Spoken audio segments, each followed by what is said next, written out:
আসসালামু আলাইকুম ওরহমতুল্লাহি ওবারাকাতুহু।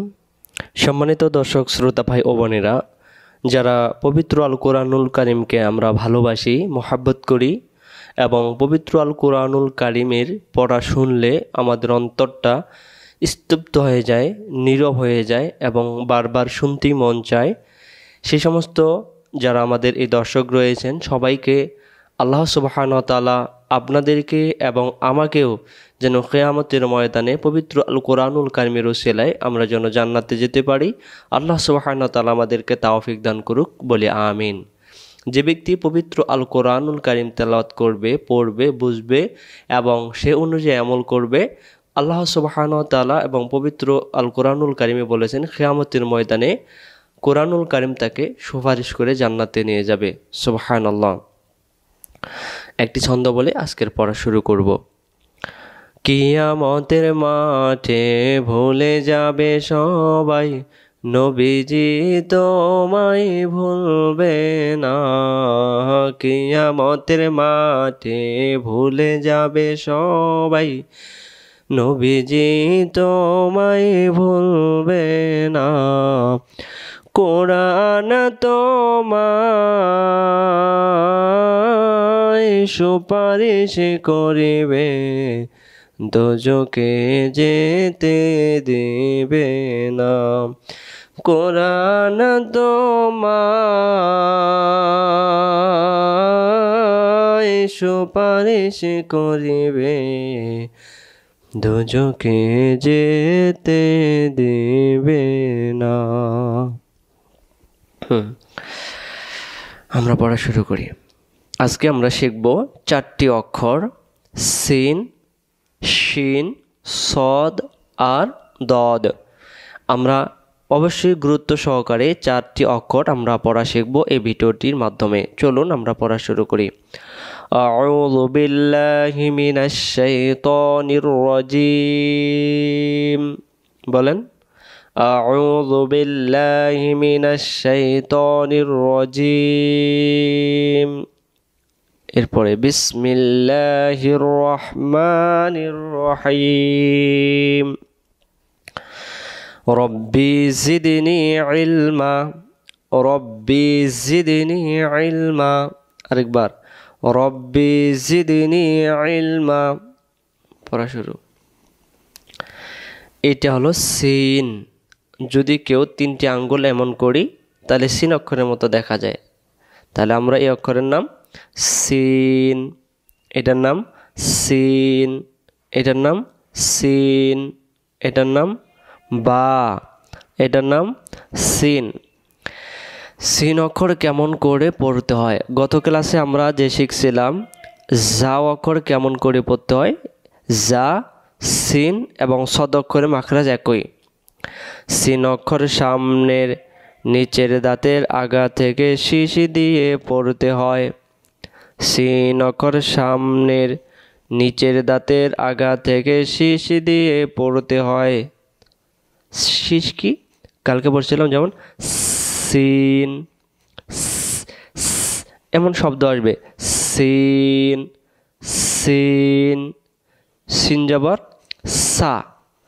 আর আমরা যে পড়ছিলাম সা, আলিফ বা তা সা, সেটা জিহ্বার আগা থেকে সা, সিন জবর সা আর সা জবর সা।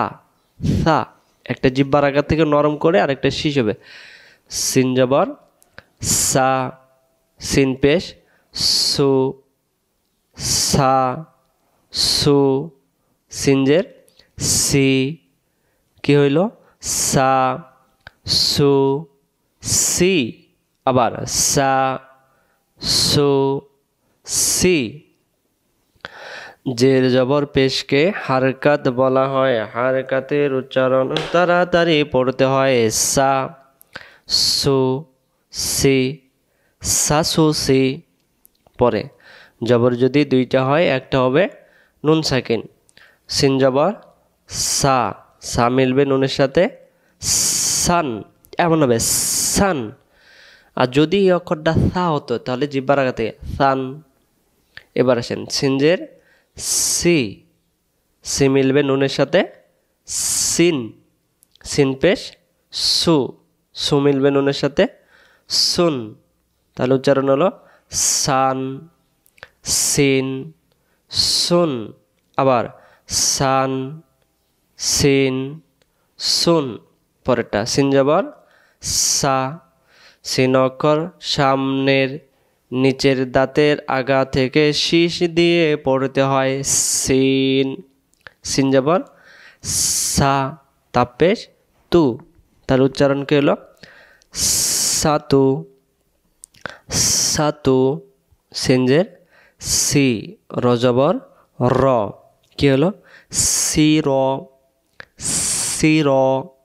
আর যদি আমরা বলি সিরা, তাহলে র জবর রা হয়ে যায়, যেন আমরা বলি হিন্দিনা সেরা তাল, সেরা তাল, তখন ভুল হয়ে যায়। তাহলে এখানে বলবো সি, সির, সাতু, এটা সির।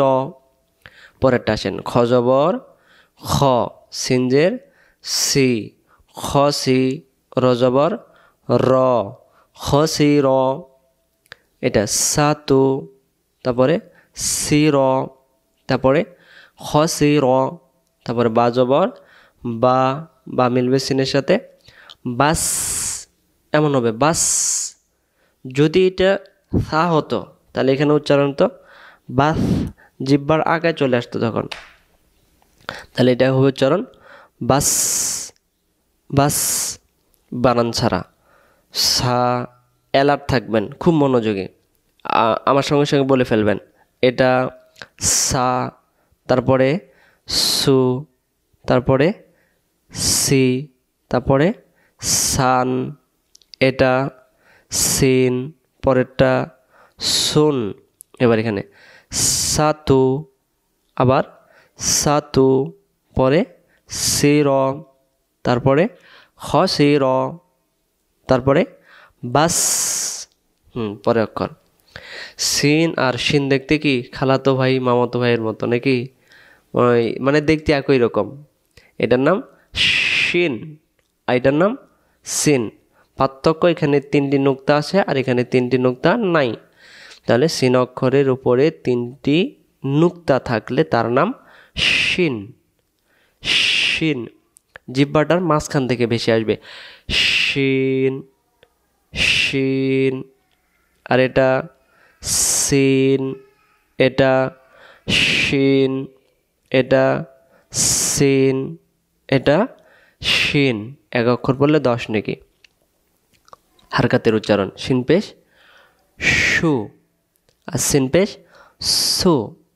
সিনজের শি, সিনজের সি, শিন জবর সা। এবার এখানে এটা হবে সা, এটা হবে সা, এটা হবে সু, এটা হবে সু, এটা হবে সি, আর এটা হবে শি। সুন্দর। তাহলে এখানে হবে সু, শি, সা। পরে শিন পে সু, সু মিলবে নুনের সাথে শুন। সিনজের শি, শি মিলবে নুনের সাথে শিন। শিন জবর সা, সা মিলবে নুনের সাথে শান। উচ্চারণ হলো শুন, শিন, শান। আবার শুন, শিন, শান। পরেরটা শিন জবর সা, দাল জবর দা। উচ্চারণ হবে সাদা, সাদা। আবার শিন জবর সা, দাল জবর দা।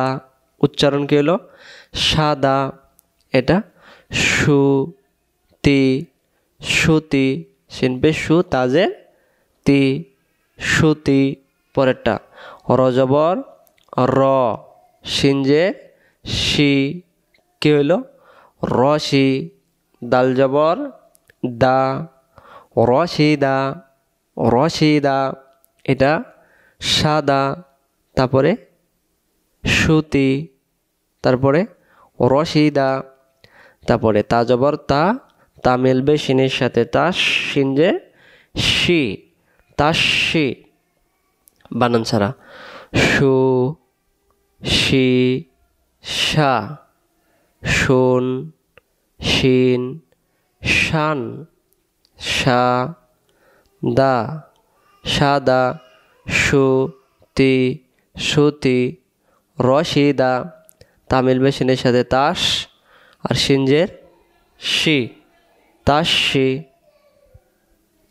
এখন আমরা দেখব পরের দুইটি অক্ষর সদ এবং দদ। এবার আমরা পড়ব সদ এবং দদ, দুই অক্ষরের মিল, সংযুক্ততা একই, সদ এবং দদ। আমরা অনেকেই এই দুইটি অক্ষর অনেক ভুল করি। আমরা অনেকে বলি সোয়াদ আর দোয়াত। যারা আমরা সোয়াদ আর দোয়াত পড়ছিলাম আর আমরা পড়ব না। এই অক্ষরের নাম হলো সদ, মুখটা গোল হবে সদ। আর যদি আমরা বলি সোয়াদ, মুখটা ফাঁকা হয়ে যাচ্ছে, তখন এর উচ্চারণটা ভুল হয়ে যাচ্ছে। তাহলে আমরা কি বলবো বলেন তো? সদ 10 নেকি, আবার বলেন সদ 20 নেকি, আবার বলেন সদ, এভাবে নাকি বাড়তে থাকবে। তাহলে আমরা এই অক্ষরের নাম কি বলবো? সদ। তাহলে কি পড়বো না আমরা? সোয়াদ পড়া যাবে না, আমরা বলবো এটাকে সদ। আর এটাকে কি বলবো? দদ। এটাকে কি বলবো? দদ। আর এটাকে কি বলবো? সদ। চলুন আমরা সদ অক্ষরে একটু মাখরাজটা দেখি কেমন। আমরা জা, সিন এবং সদ অক্ষরের মাখরাজ একই মতো, শুধু একটু পার্থক্য। যেমন হলো জা অক্ষর বললে শীষ লাগে, জা, সিন, এবং হলো সদ। সদ অক্ষরটা মোটা হয়, মোটা একটু বোঝাই দিই, গুরুত্ব সহকারে বুঝবেন। সদ অক্ষর সামনের নিচের দাঁতের আগা থেকে শীষ সহ মোটা করে পড়তে হয়, অর্থাৎ জবরে আকার পড়া যাবে না। যেমন এখানে সদ, মানে এখানে কোনো আকার নেই, সদ জবর স। আর যদি আমরা বলি সা, তখন সিন জবর সা হয়ে গেল। তাহলে আমরা সদ অক্ষরটা মোটা হবে, মুখটা গোল হবে। মনে রাখবেন সদ অক্ষর পড়ার সময়, জবর সময় মুখটা গোল হয়ে যাবে। সদ, সদ, সদ, সদ, সদ, সদ। উচ্চারণ সজ্জের সি, সজ্জবর স, সৎপেশ সু। উচ্চারণ সি, স, সু। আবার সি, তারপরে স, সজ্জবর স, সজ্জবর স। তাহলে আমরা এটাকে সওয়াদ বলবো না, সদ বলে উচ্চারণ করব। সৎপেশ সু। কি হলো তাহলে? সি, স, সু। পরে জবর যদি দুইটা হয়, একটা হবে নুন সাকিন। সজ্জবর স, স মিলবে নুনের সাথে সন, সৎপেশ সু, সু মিলবে নুনের সাথে সুন। সজ্জের সি, সি মিলবে নুনের সাথে সিন। উচ্চারণ সন, সুন, সিন। পরেরটা সজ্জবর স, হাজের হি, স, হি, স, হি। আর যদি আমরা এটাকে সাহি পড়ি, তখন সদটা সিন অক্ষর রূপান্তরিত হয়ে গেল। যেমন আমরা সূরা ইখলাস পড়ি, কুল হুয়াল্লাহু আহাদ, আল্লাহু সামাদ। সেখানে সামাদ নাই, সামাদ পড়ি, এখানে সদ ছিল সমাদ, সমাদ।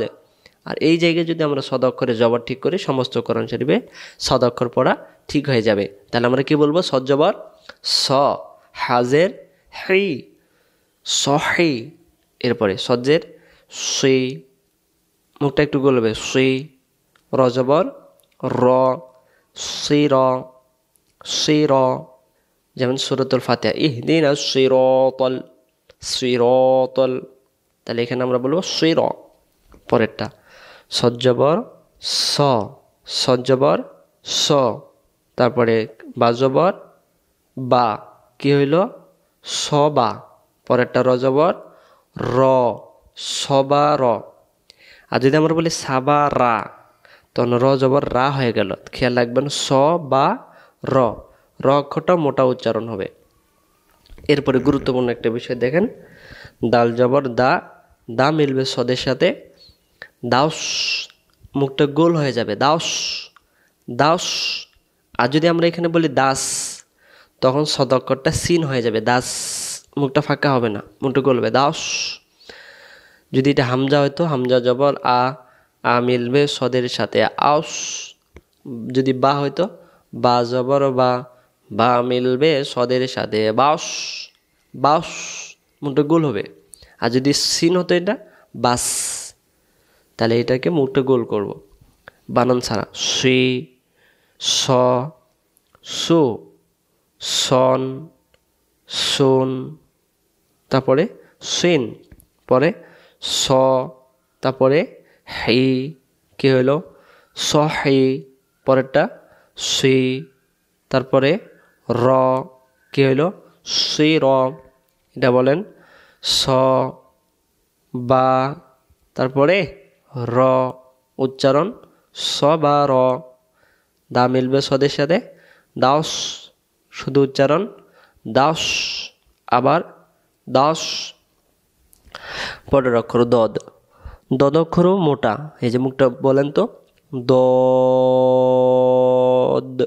বাংলা দিয়েও লেখা আছে দদ। আর যদি এটাকে আমরা বলি দোয়াদ, তখন উচ্চারণ ভুল হয়ে যাবে, তাহলে এটাকে আমরা কি বলবো, দদ, মাখরাজ।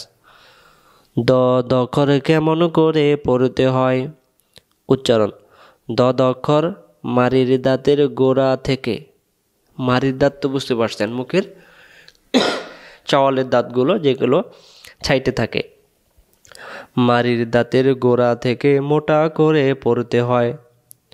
দদ অক্ষর মারির দাঁতের গোড়া থেকে মোটা করে পড়তে হয়। আরো দুইবার, দদ অক্ষর মারির দাঁতের গোড়া থেকে মোটা করে পড়তে হয়। দদ অক্ষরের নাম দদ। আবার বলেন দদ, আরেকবার দদ, এটা বলেন দদ। উচ্চারণ দদ পেশ দু, দজ্জের দুই, দুই, মুখটা গোল করে ছেড়ে দেবেন, দুই। দজ্জবর দ, দু, দুই, দ। এবার আসেন দজ্জের দুই, দুই মিলবে নুনের সাথে, দুইন। দজ্জবর দ, দ মিলবে নুনের সাথে, দন। দত পেশ দু, দু মিলবে নুনের সাথে, দুন। তাহলে আমরা কি বলবো, দু, দুই, ব। তাহলে এটাকে আমরা কি বলবো, দদ। দত পেশ দু, দজ্জের দুই, দজ্জবর দ, দু, দুই, দ। পরে দজ্জের দুই, দুই মিলবে নুনের সাথে, দুইন। দজ্জবর দ, দ মিলবে নুনের সাথে, দন। দত পেশ দু, দু মিলবে নুনের সাথে, দুন। তাহলে উচ্চারণ হলো দুইন, দন, দুন। খেয়াল রাখবেন দদ এবং দাল একই যেন না হয়।